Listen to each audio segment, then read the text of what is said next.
قبلہ آپ یہ بتائیے کہ عزاداری کسے کہتے ہیں؟ یہ تو میں سمجھ آ چکا ہے کہ پیغمبر کی حدیث جو جناب زہرا کو صلی اللہ نے فرمایا اس کے مطابق آج عزاداری کی جا رہی ہے، اور قیامت تک امام حسین علیہ السلام کے غم میں لوگ آنسو بہائیں گے، عزاداری کریں گے، گریہ و ماتم ہوتا رہے گا۔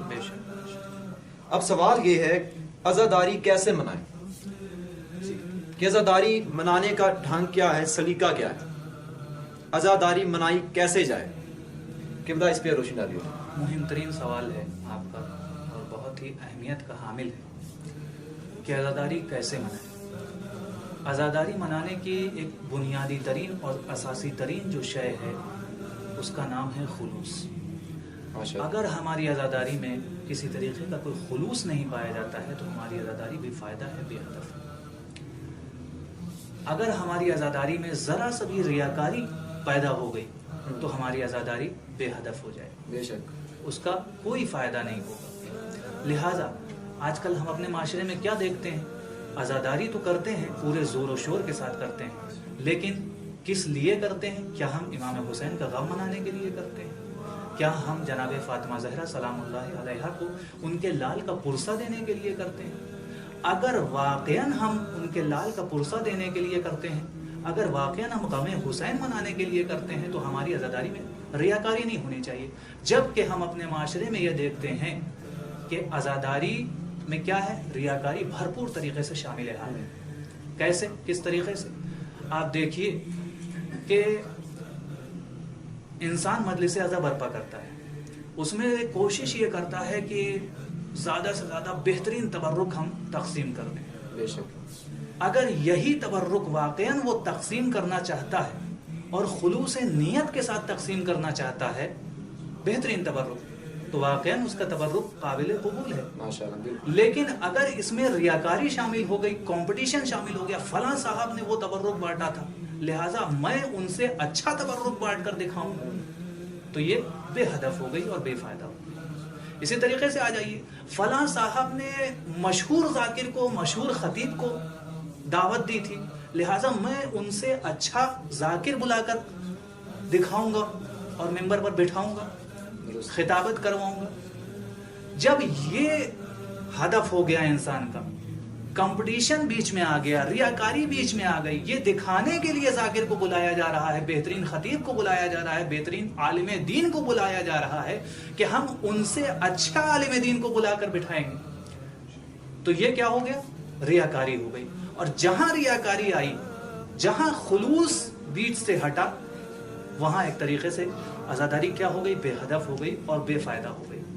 یا آپ عزاخانے لے لیجئے، فلاں صاحب کے عزاخانے میں اتنا کانچ ہے، فلاں صاحب کے عزاخانے میں اتنے کیول لگے ہوئے ہیں، فلاں صاحب کے عزاخانے میں اتنی چھاڑیں لگی ہوئی ہیں، ان کا فرش اس طریقے کا ہے لہٰذا ہم ان سے اچھی چھاڑیں بھی لگا کر دکھائیں گے، ہم ان سے اچھے کیول بھی لگا کر دکھائیں گے، ہم ان سے اچھے شیشے بھی لا کر دکھائیں گے، ہم ان سے اچھے فرش عزا کو بھی بچھائیں گے۔ بس جہاں یہ ہدف آ گیا کہ ہم ان سے اچھا کریں گے، بس یہ عزاداری کیا ہو گئی، بے ہدف ہو گئی اور بے فائدہ ہو گئی۔ لہٰذا ہمیں اس بات کا خیال رکھنا چاہیے کہ ہم عزاداری کریں لیکن دوسروں کے لیے نہیں، فقط امام حسین کے لیے اور جناب فاطمہ زہرا کو ان کے لال کا پرسہ دینے کے لیے۔ ایک جملہ اور عرض کرنا چاہتا ہوں۔ اگر شہید باقر الصدر، آج ہی میں جو ہوں مطالعہ فرما رہا تھا تو دیکھا کہ ان کی ایک نصیحت ہے، بہت ہی بہترین نصیحت ہے۔ انہوں نے کیا ارشاد فرمایا کہ اگر گریہ زاری عزاداری ہے، فقط گریہ زاری، تو اس وقت بھی کہ جب امام حسین علیہ السلام کو شہید کیا جا رہا تھا اس وقت بھی یزیدی افواج میں ایک بحران برپا تھا اور لوگ گریہ کر رہے تھے باقاعدہ آنسو کے ساتھ۔ لیکن اس گریہ کا فائدہ کیا ہے، اس گریہ کا ہدف کیا ہے؟ اگر آپ کے اندر کوئی تبدیلی نہیں آئی تو اس گریہ کا کوئی فائدہ نہیں۔ اگر یہی گریہ کرنے کے بعد آپ پھر وہی کام انجام دے رہے ہیں کہ جو ہدف امام حسین علیہ السلام کے برخلاف ہے تو اس کا کوئی فائدہ نہیں۔ ایسی گریہ امام حسین کے غم میں شامل ہونا شامل نہیں کہا جائے گا، اس کو جناب فاطمہ زہرا کو ان کے لال کا پرسہ دینا نہیں کہا جائے گا۔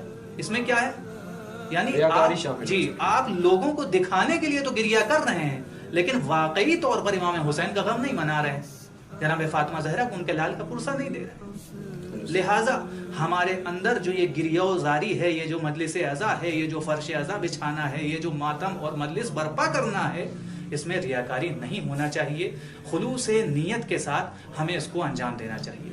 دوسری چیز جو مختصر طور پر میں بیان کرتا چلوں وہ یہ ہے کہ انسان جب عزاداری کرتا ہے، ایک عالم دین کا بہت ہی مشہور جو ہے ایک حکایت ہے، ایک نصیحت ہے کہ انسان جب عزاداری کرتا ہے تو اس کو اس بات کا خیال رکھنا چاہیے کہ جس مال سے میں عزاداری کر رہا ہوں اس کا خمس نکالا گیا ہے یا نہیں نکالا گیا۔ یہ سب سے مہم بات ہے کہ خمس ادا کرنا۔ جی ہاں، اگر اس مال کا خمس نہیں نکالا گیا ہے، لاکھ بہترین سے بہترین فرش بچھا لے، لاکھ بہترین سے بہترین تبرک بانٹ لے، لاکھ بہترین سے بہترین ذاکر کو بٹھا دے ممبر پر، اس کا کوئی فائدہ نہیں ہے، اس کا کوئی ہدف نہیں ہے، اس کی عزاداری قبول نہیں ہوگی، کیونکہ خمس ایک واجب ترین شے ہے۔